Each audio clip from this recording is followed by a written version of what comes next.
Today's blog is a little slow paced কারণ আজকে আমি যাচ্ছি মহালছড়িতে আমার দিদার বাসায়।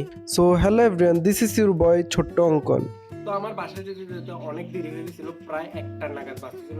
তো আমার থেকে এত খিদা লাগতেছিল, আমার খিদার লেভেল ছিল চরমে। তো আমি কি করি, গাড়িওয়ালাকে একটু থামাতে বললাম, আমি দোকান থেকে কিছু নাস্তা নিয়ে নিই, কারণ আমার এত খিদা লাগতেছিল বলে বোঝানোর মতো না। আর যখন আমি মহালছড়ি যাচ্ছিলাম না, তখন সরস্বতী পূজার আয়োজন শুরু হয়ে গেছিল, তো দেখতে অনেক বেশি ভালো লাগতেছিল।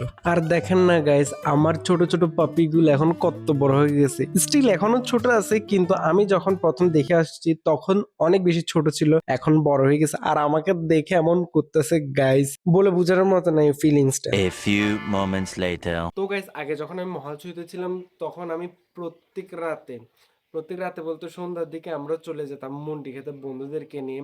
তো আমি অনেকদিন বাদে যেহেতু মহালছড়িতে গেছি, আমি বলতেছি এই ফিলিংসটা তো নিতে হবে।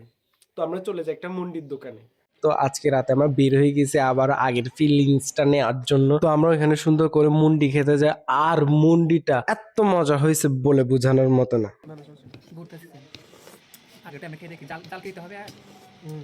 তো গাইস, আমি খেতে থাকি, দেখা হবে নেক্সট ব্লগে। টাটা।